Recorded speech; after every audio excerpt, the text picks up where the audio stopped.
Ora, vedete, io ho poco altro da dirvi.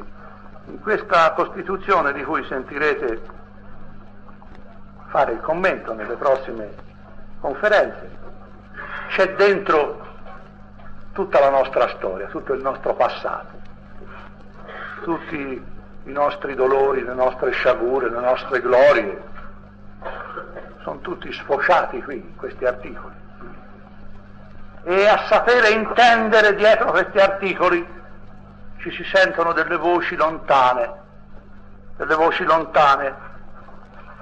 Quando io leggo nell'articolo 2 l'adempimento dei doveri inderogabili di solidarietà politica, economica e sociale, o quando leggo nell'articolo 11 l'Italia ripudia la guerra come strumento di offesa alla libertà degli altri popoli, la patria italiana in mezzo alle altre patrie, ma questo è Mazzini, questa è la voce di Mazzini.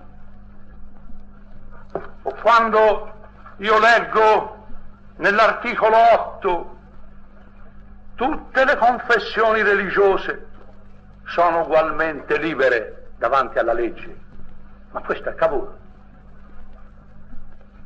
O quando io leggo nell'articolo 5 la Repubblica una e indivisibile riconosce e promuove le autonomie locali, ma questo è Cattaneo.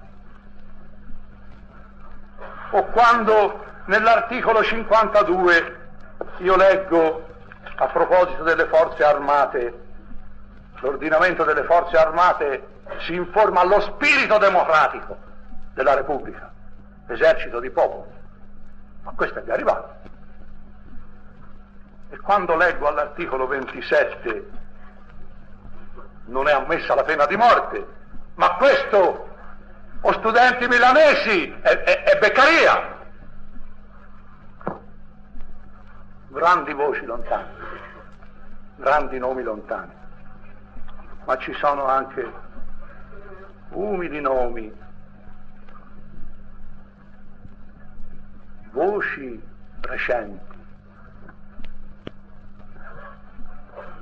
Quanto sangue, quanto dolore per arrivare a questa Costituzione. Dietro a ogni articolo di questa Costituzione, o giovani, voi dovete vedere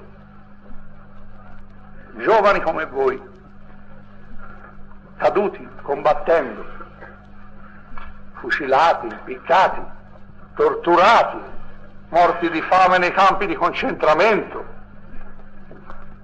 morti in Russia, morti in Africa, morti per le strade di Milano, per le strade di Firenze, che hanno dato la vita perché la libertà e la giustizia potessero essere scritte su questa carta. Quindi quando vi ho detto che questa è una carta morta, no, non è una carta morta, questo è un testamento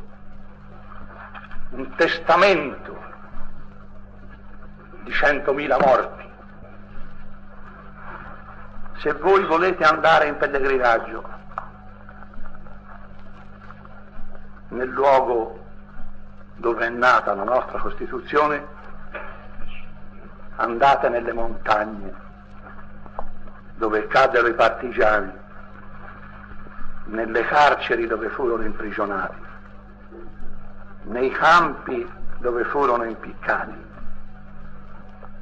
Dovunque è morto un italiano per riscattare la libertà e la dignità, andate lì, o giovani, col pensiero, perché lì è nata la nostra Costituzione.